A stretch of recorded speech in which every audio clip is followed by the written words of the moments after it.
हाँ, हम पुजारी थे। महाराज जी के बड़े विलक्षण नियम थे। महंत बन गए हो तो भी स्थान में प्रसाद पाने के अधिकारी नहीं, विधि सेवा नहीं करते हो। बोले जब तक रहोगे तब तक अपने हाथ से भगवान की पूजा मंदिर में करना, जो आ गया। बिना सेवा किए कोई नहीं रह सकता। तो हम महंत तो थे लेकिन पूजा करते थे। और अब तो हम लोगों के यहाँ बड़ी सुविधाएं हो गई हैं। इस समय के साधुओं ने बड़े पुण्य किए हैं। एक एक पुजारी को 2-2, 3-3 असिस्टेंट मिले हुए हैं। उस समय महाराज जी का समय जब था पहाड़ी बाबा का, तो पुजारी कोई झाड़ू लगाना, पुजारी कोई पोछा लगाना, पुजारी कोई पात्र अमनिया करना, और पुजारी कोई थाल सजाकर भोग लगाना, भोग मिलाना। कोई सहयोगी आप नहीं ले सकते। बड़ा काम था। तो ज़्यादा मूर्ति नहीं रहते थे महाराज जी के पास, 8-10 ज़्यादा से ज़्यादा। इससे ज़्यादा हुए तो कुछ ना कुछ लीला करके भगा देते थे। कहते भीड़ भाड़ में भजन नहीं होता। तो भोग लग गया ठाकुर जी को,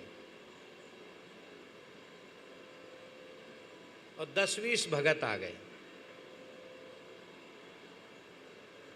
और 15-20 साधु आ गए ठीक पंगत के समय। और रसोई केवल 10 लोगों के हिसाब की बनी। तो एक रसोईया थे,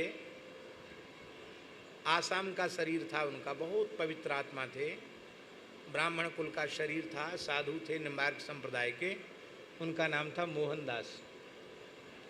खाक चौक में ये मर्यादा रही है कि वहाँ ठाकुर जी की रसोई सब कुआं के जल से होती थी, और ब्राह्मण के अलावा कोई पूजा में रसोई में कोई नहीं जा सकता।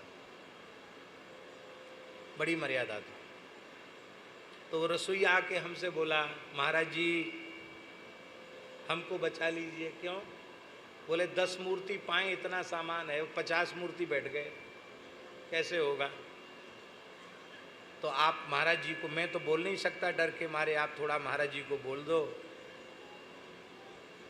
कि थोड़ी देर बैठें, दाल को बढ़ा देते हैं जल छोड़ करके, और थोड़ा भात बना देते तो दाल भात के सहारे पूर्ति हो जाएगी। हमने कहा ठीक है। तो हमने धीरे से महाराज जी से कहा, क्यों भोग लग गया?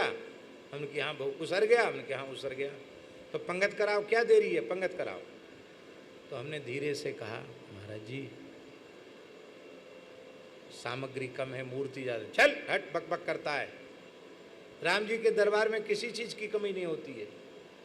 उठे, बोले बैठ जाओ सब। सब बैठ गए पाने के लिए। मोहनदास को बोले, ए मोहनदास बैठ जा। बोल बैठा दिया, सबको बैठा दिया। बोले आज पंगत में अकेले परोसूंगा। और 100 साल से ऊपर की उम्र थी महाराज जी की। और महाराज जी परोसने लगे अकेले ही। सारी 50 मूर्ति की रसोई अकेले परोसी। खूब तृप्त होकर सबको पवाया। बाद में बोले, ए मोहनदास जा देख ले जो बचा हुआ सामान उसको रख, संभाल करके रख, कब चौका लगेगा। अब 10 मूर्ति के सामग्री में 50 मूर्ति पा गए, फिर भी सामान बचा हुआ है। तो हमको बुलाकर मोहनदास ने दिखाया, 10 मूर्ति पा जाएं उतना फुल्का था, उतना चावल था, उतना दाल साग था। सामग्री उतनी की उतनी ही रही हो। 50 लोग जीम गए, फिर भी उतना ही उतना बच गया।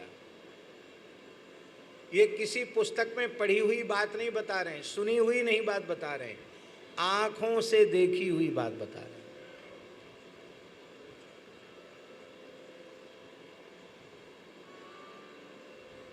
हमने पूछा, महाराज जी ऐसा कैसे हो जाता है? अरे भाई कैसे हो जाता है, भगवान पे भरोसा नहीं है।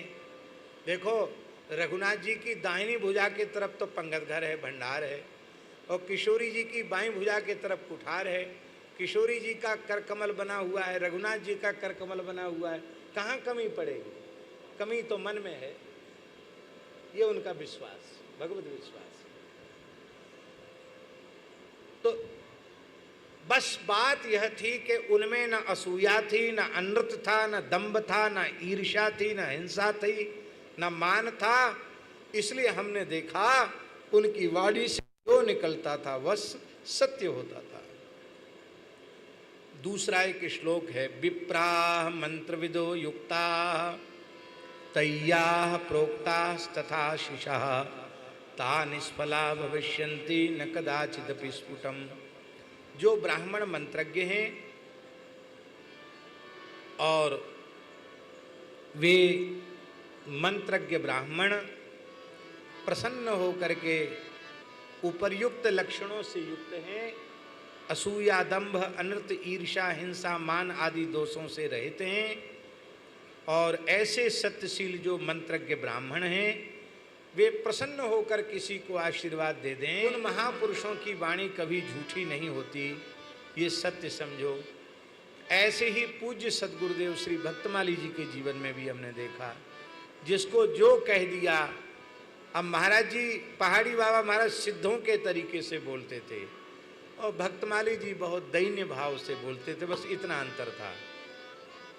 महाराज जी तो ऐसे लगता था कि जैसे सिद्धियों का खेल प्रकट कर रहे हैं, ऐसा।